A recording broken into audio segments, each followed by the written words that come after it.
Só que hoje, nós não temos necessariamente mais aquele arranjo familiar tradicional, pai, mãe, filho.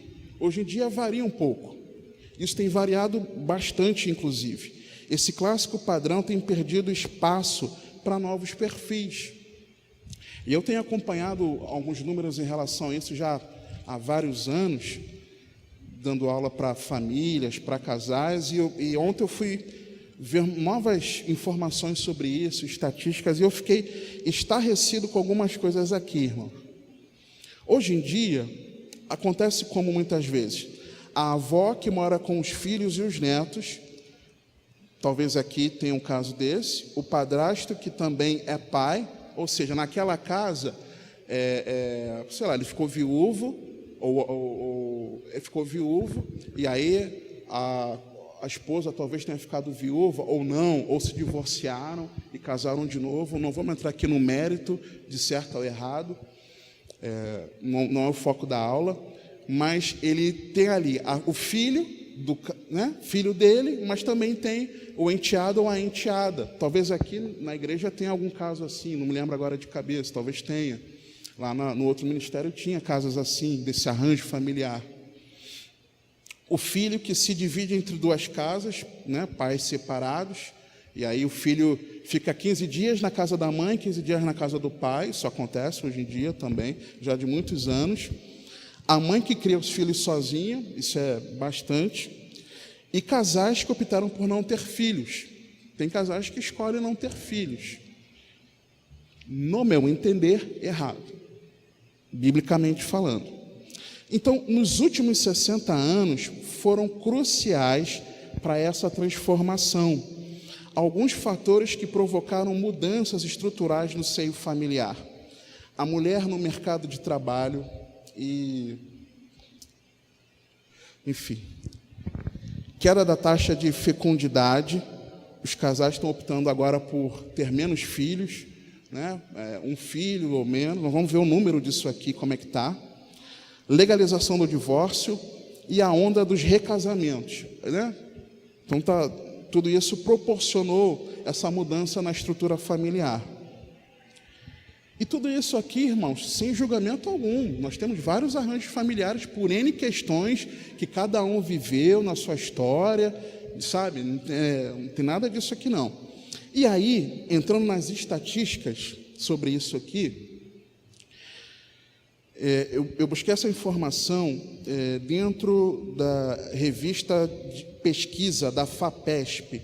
A FAPESP é a Fundação de Amparo à Pesquisa do Estado de São Paulo e uma das principais agências de fomento à pesquisa científica e tecnológica do país. Estou citando aqui a fonte porque a gente precisa citar a fonte, porque tem que citar. Não tem quando a gente vai citar um versículo bíblico, a gente fala lá no livro tal, capítulo tal, versículo tal, mesma coisa em relação às fontes extrabíblicas. Essa pesquisa identifica o processo de emancipação, ao termo, processo de emancipação das mulheres no núcleo familiar a partir da década de 1970 no Brasil. Emancipação das mulheres, estranho ouvir isso, Te lembra alguma coisa? Segundo a socióloga Nathalie Reis Itaboraí, autora do livro Mudanças nas Famílias Brasileiras, 1976 a 2012, uma perspectiva de classe e gênero, ela analisou dados da pesquisa nacional por amostra de domicílios do Instituto Brasileiro de Geografia e Estatística, PNAD, IBGE. Ela fez com base nessa análise. Temos aqui um profissional do IBGE para atestar a seriedade dos dados do IBGE. Para analisar como se deram as transformações na experiência familiar das mulheres em diferentes classes sociais, Nathalie adotou 8 tipos de estratos ocupacionais. O que ela fez? Ela pegou do mais pobrezinho, dos trabalhadores rurais mais pobrezinhos, até pessoas de nível superior com maior remuneração, mais abastados. Ela pegou tanto de menor renda ao de maior renda. Ela fez esse extrato.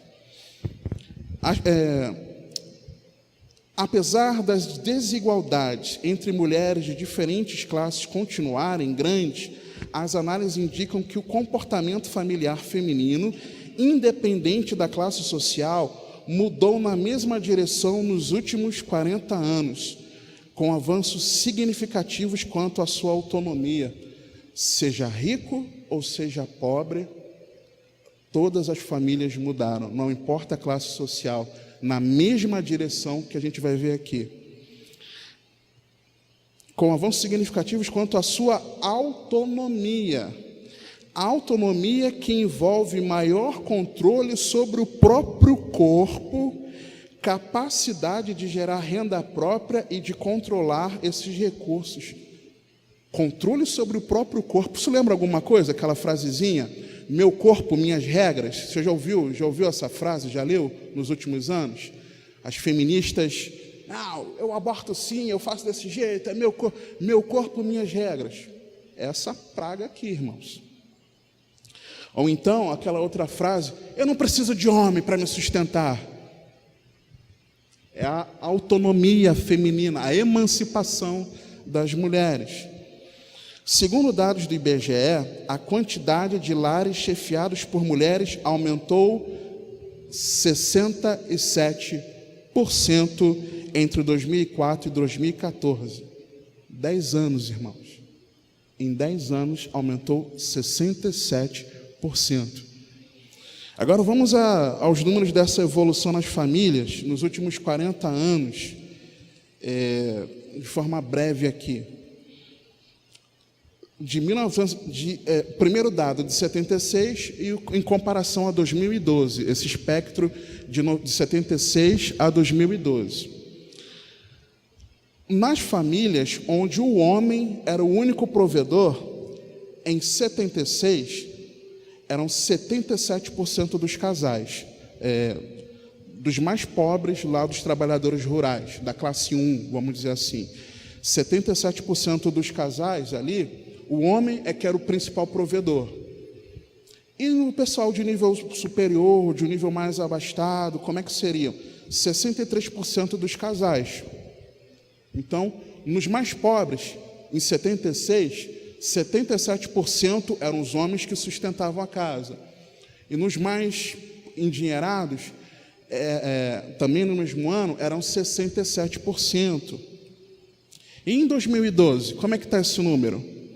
Entre os mais pobres, 50,5% dos casais. Está quase meio a meio. Eram 77%, foi para 50%.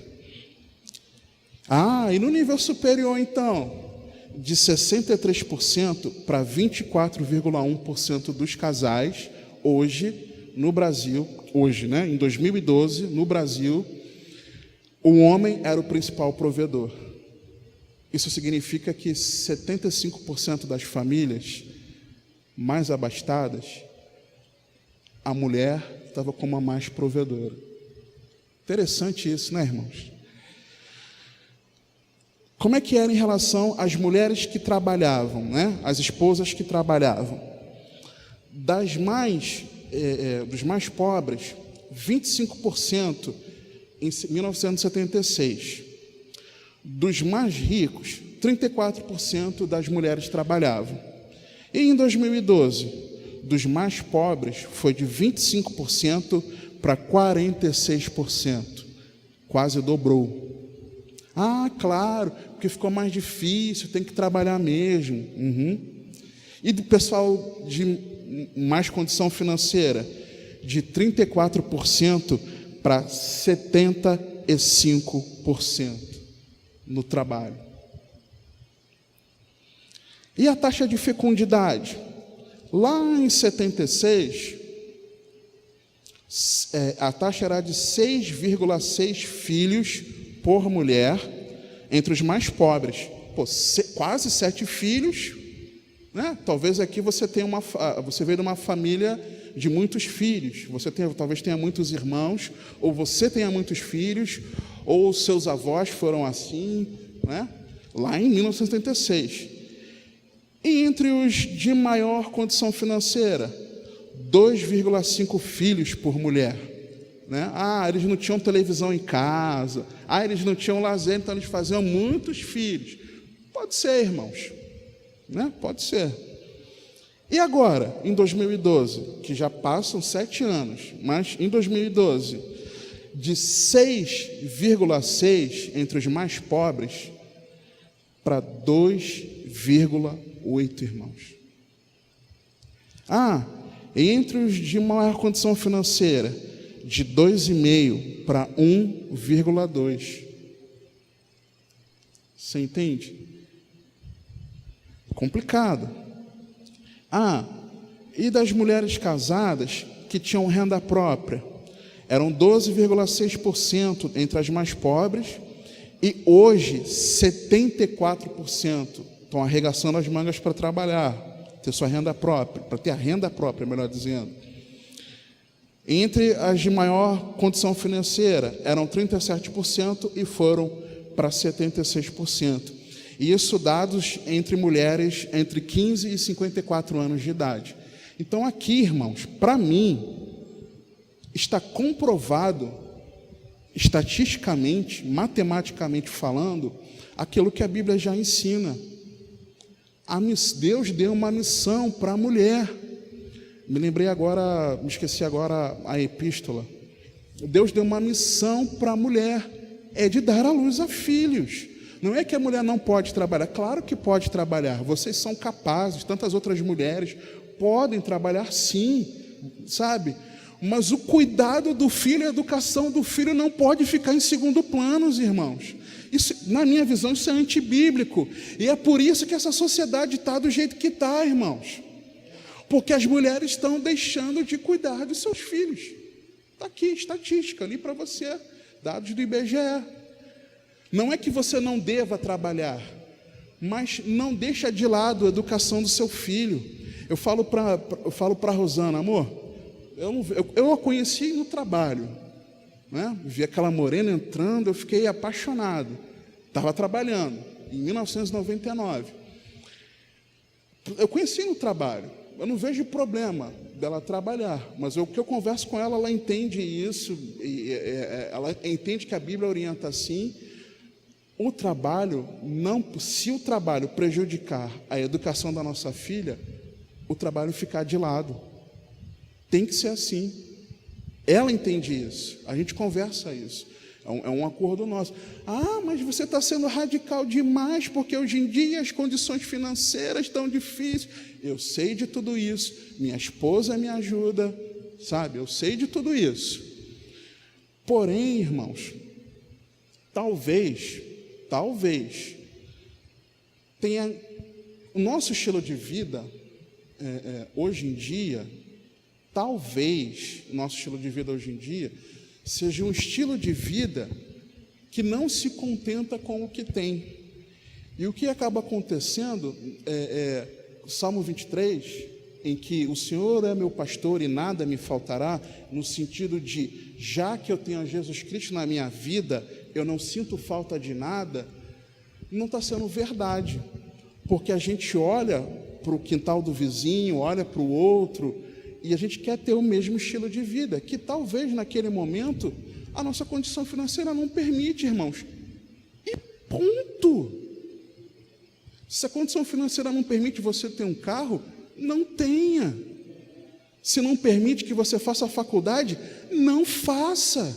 Se não permite ter plano de saúde, não tenha. Se não permite viajar todo mês, ou não sei quantas vezes por ano, não viaje. Se não permite todo fim de semana almoçar, jantar fora, não almoce gente fora. É tão simples, irmãos. Se não permite ter uma roupa nova a cada mês, a cada semana, sei lá, não tenha. Anda com a tua roupa batidinha e ora ao Senhor para que perdure. E quando der, vai, compra, vai numa promoção, em que isso não faça o seu orçamento familiar desfigurar.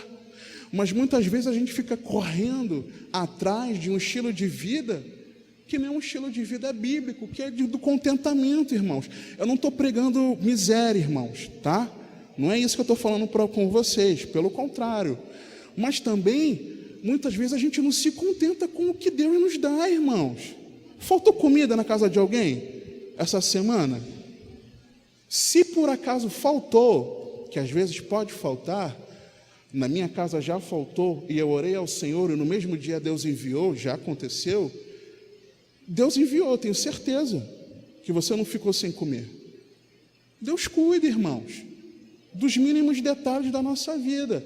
Ah, mas eu não posso sonhar, eu não posso planejar. É claro que você pode. Ah, eu não posso almejar um cargo melhor, estudar e ter um cargo melhor. É claro que você pode. Ah, eu não posso almejar ter a minha empresa, o meu negócio. Claro que você pode. Mas desde que isso você faça com contentamento e desde que isso não desfigure a sua família. Tem um pastor, se eu não me engano é o pastor Josué Gonçalves, ele tem uma máxima que ele fala o seguinte: nenhum sucesso justifica o fracasso de uma família. Nenhum sucesso, nenhuma área, nem ministerial. Ontem eu estava ouvindo o testemunho de um pastor, ele falando sobre como ele descobriu uma dificuldade dentro da sua família em relação ao filho, e ele abriu mão. Ele era um pastor que estava sempre pregando por aí, convidado, com agenda, muitas coisas. Como ele abriu mão de parte das questões ministeriais para que ele se dedicasse ao cuidado do filho. E ali, ele próximo do filho, ele acompanhando o filho foi restaurado e o filho não se enveredou por maus caminhos. Nenhum sucesso, irmãos, nem profissional, nem ministerial, nem nada. A nossa família ela não pode ficar em segundo plano. Quer dizer, a nossa família tem de ficar em segundo plano, porque em primeiro plano é o nosso Deus, é a nossa comunhão com Ele, é a nossa vida com Deus. Depois precisa ser o nosso lar, a nossa família. E aí, irmãos, nós vemos que casal com filhos caiu um pouquinho, de 50% para 42%, casal sem filhos aumentou de 15% para 19%, mulher sem cônjuge com filhos caiu um pouco, né? Mulher solteira, né? A família unipessoal, é só a pessoa, de 10% para 14%, casal com filho, onde o homem é a referência, isso agora falando de 2005 a 2015, de 66% para 53%, caiu um pouquinho, e o casal com filhos, em que a mulher é a referência, foi de 4,8% para 15,7%. O que significa ser a referência? A que banca a casa. A pessoa que é a referência, é o arrimo de família, é o esteio da família.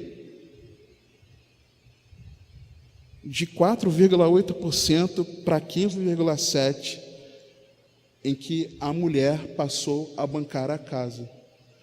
Pode ter sido por desemprego, uma série de questões que acontece. E nós precisamos vigiar em relação a isso e cuidar da nossa casa, irmãos.